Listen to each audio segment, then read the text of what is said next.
Olá pessoal, tudo bom? Alunos da Escola 1º de Maio, do ensino remoto, classes de primeiro ano, técnico de administração, técnico em contabilidade. Não sei se vocês lembram, mas eu sou o professor José Diógenes e a gente vai dar continuidade às matérias aqui por essas videoaulas, tá bom? A gente vai falar nesse vídeo aqui do capítulo 3. A gente já viu esse capítulo, nós fizemos inclusive atividades do livro, mas tem que relembrar. Então a gente vai falar das contas, isso está na página 47. E vamos começar relembrando do conceito, né? Nós estamos acostumados a falar em várias questões de conta. Conta de luz, conta do banco, ter conta no mercado, e assim por diante. Mas no nosso caso aqui do ensino contábil, conta é o nome técnico dado a cada elemento do grupo patrimonial e do grupo de resultado. Então, quando a gente estiver falando de contabilidade, por exemplo, a gente fala do caixa, que é dinheiro, a gente fala conta caixa. Veículo, conta veículo. Fornecedores, conta fornecedores. Bancos, conta movimento. Conta bancos, conta movimento. Imóveis, conta imóveis. Então, para a gente, tudo a gente vai tratar como conta, tá bom? Por isso que é o nome técnico dado a cada elemento. Os elementos que eu falo, é tudo aquilo que forma o patrimônio. Nós já vimos, já sabemos também, mas vamos relembrar que as contas se classificam em dois grupos. Nós temos o grupo das contas patrimoniais, que já trabalhamos bastante com elas, especialmente nas situações de verificar a situação líquida. E também nós temos aí as contas de resultado. Então nós temos esses dois grupos de contas para tratar, tá bom? No grupo patrimonial, a gente já conhece, nós temos aí esse gráfico aqui em forma de T, que é o balanço patrimonial. Nós temos o lado do ativo, que a gente chama do lado positivo, formado pelos bens e direitos.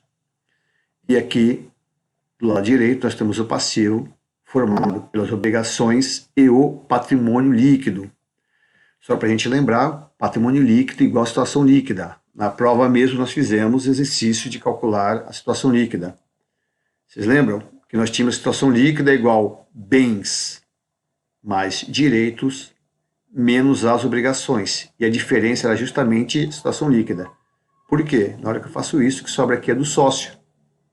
Tá? Então, só para a gente relembrar, isso aqui tem tudo a ver com a questão da situação líquida. Já trabalhamos bastante com as contas patrimoniais. Continuando das contas, nós temos aí também as contas de resultado. As contas de resultado, elas se dividem em receitas e despesas. A receita, elas se originam ou decorrem da venda de bens e da prestação de serviços. É um exemplo muito prático do nosso dia a dia. Então, por exemplo, alguém que vende bolo de pote. Está vendendo o bem dela e isso para ela é receita.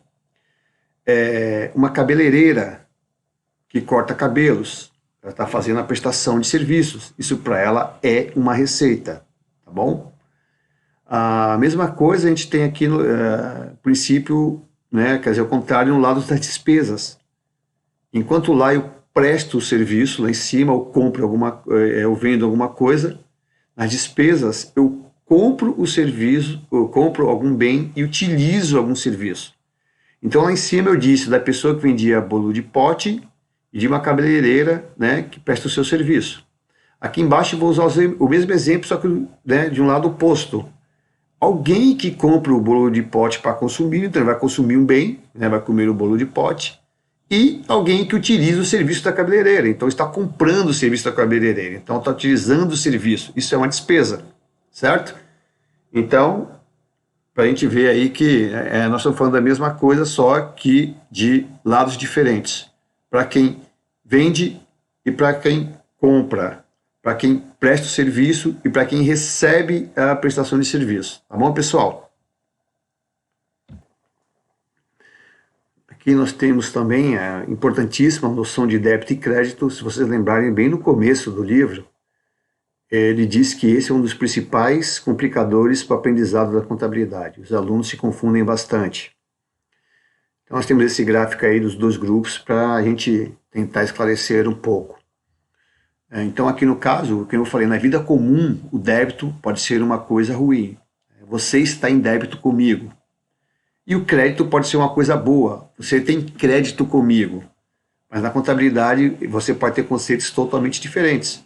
Totalmente diferentes da vida comum. Então vamos analisar aqui, ó, né?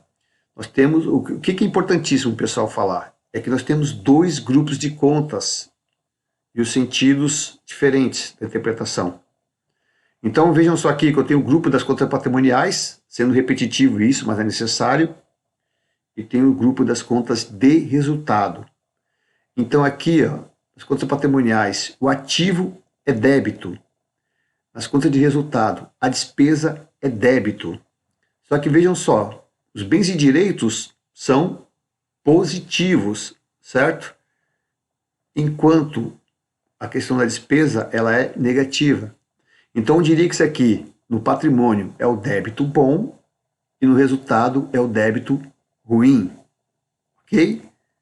Porque eu até já disse para vocês exemplo de quando eu era aluno, então ficava assim estranho.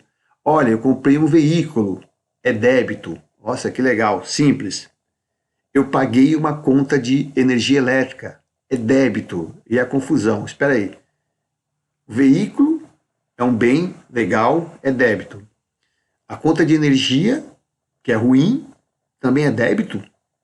Só que o grande segredo é justamente isso. O débito bom é porque ele é do patrimônio. E o débito ruim é porque ele é da conta de resultado. Então essa separação é importantíssima para a compreensão do aprendizado. Indo para o lado do passivo da receita é a mesma coisa. Então aqui o lado direito ele é todo crédito. Ó. Passivo é crédito e a receita também é crédito. Só que enquanto o passivo são minhas dívidas, né, das obrigações e é negativo, as minhas receitas são boas. Então eu tenho aqui o crédito ruim, que é o passivo, e tenho o crédito bom, que são as receitas. Tá?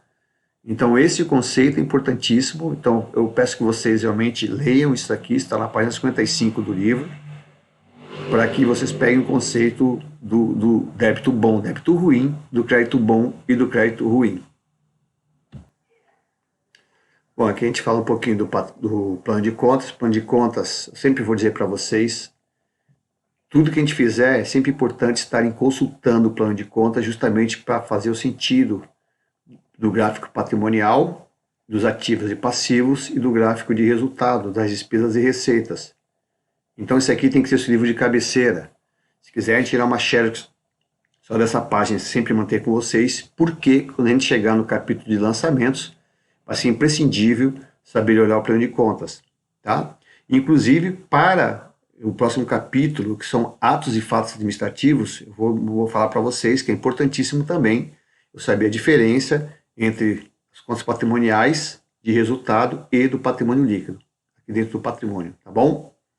Então aqui o plano de contas, gente, aqui é só um resumo, vou falar aqui um pouquinho mais das contas e de suas particularidades, lá está completo. Então o ativo, estou chamando que são os elementos positivos. O ativo é formado pelo ativo circulante, desculpe aqui a falha na formatação, mas é o ativo circulante. E o que é o ativo circulante? É tudo aquilo que circula. E circula muito, então dinheiro na empresa circula, mercadoria circula, dinheiro no banco circula, estoque circula, então a gente tem que ter essa percepção, tá? O ativo não circulante é aquilo que não circula com facilidade. Se uma empresa compra um veículo, a ideia é que o veículo permaneça na empresa até se desgastar, né? Ou usar o tempo que for necessário. Marcas e patentes, a minha marca vai ser também a de eterno aí da empresa, ok? Lembrando aqui também que eu não coloquei aqui, mas lembre-se que no circulante eu ainda posso ter duplicatas a receber e eu posso ter as mesmas duplicatas a receber no ativo não circulante. Lembra-se disso? Então eu posso ter duplicatas a receber no ativo circulante, duplicatas a receber no ativo não circulante. Ah, professor, mas como que eu sei quando a duplicata é no circulante ou no não circulante? Eu vou ter que dar uma indicação para vocês de prazo. Lembrando que a duplicata do não circulante ela é de longo prazo. E nós temos uma regra para para classificar como longo prazo? É tudo aquilo que eu tenho a receber após o exercício social seguinte. Traduzindo, nós estamos em 2020, o exercício social seguinte seria 2021, então tudo aquilo que eu viesse a receber a partir de janeiro de 2022 entraria obrigatoriamente no ativo não circulante, tá bom? O livro tem lá, qualquer dúvida me manda o WhatsApp para a gente conversar mais. No lado do passivo circulante, eu também tenho os elementos que circulam, então tenho duplicados a pagar sempre, eu tenho fornecedores, salários a pagar vem todo quinto dia útil, todo mês eu pago impostos, né, que impostos a pagar, então é o mesmo conceito circulante.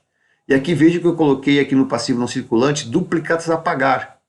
Então eu posso ter duplicados a pagar, assim como a receber, tanto no circulante como no não circulante. Aqui o mesmo conceito vale para o circulante.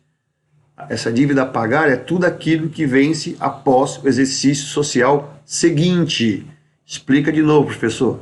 Então, estou no exercício de 2020, o exercício social seguinte é 2021, então tudo aquilo que vence a partir de 2022 é passivo não circulante, é uma duplicata de longo prazo, tá bom? E aqui, por fim, ainda tem o grupo do patrimônio líquido.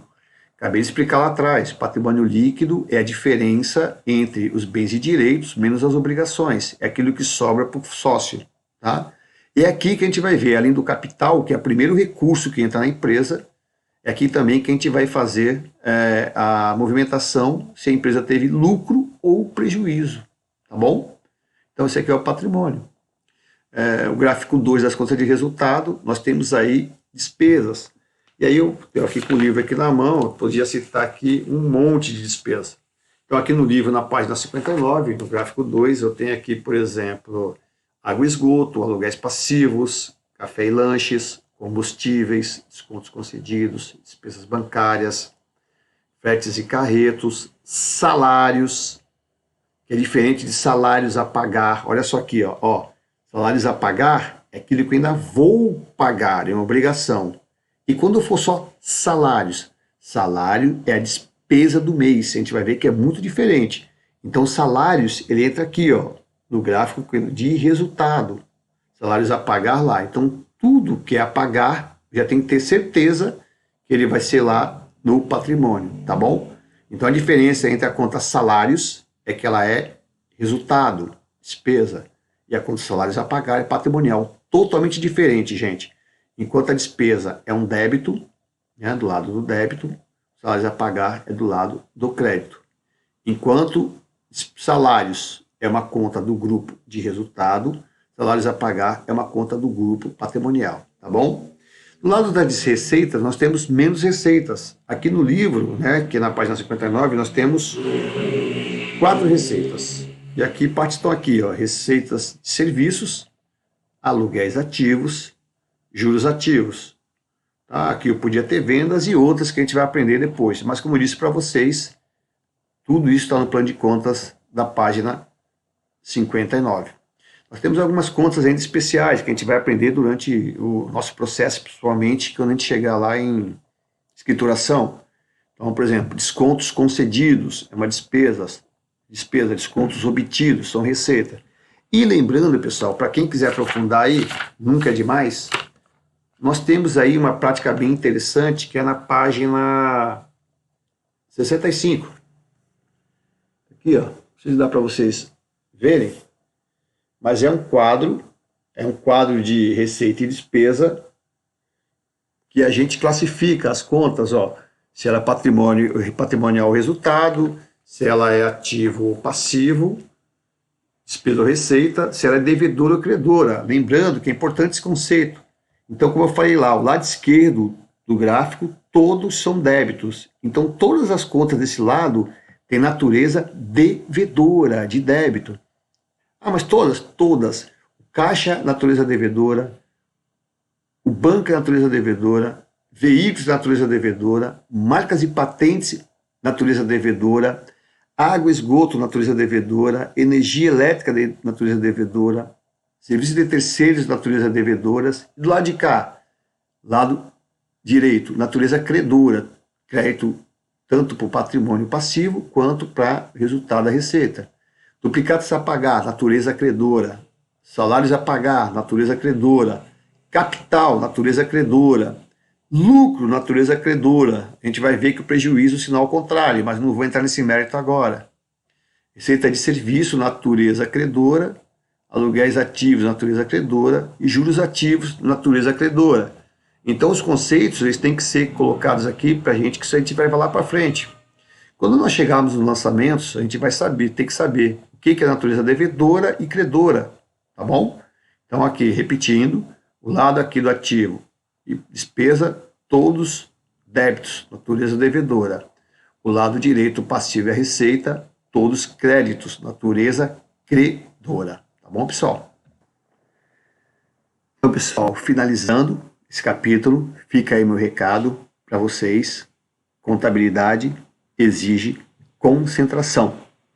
Não se esqueçam disso, tá bom? E até a próxima. Tchau, pessoal.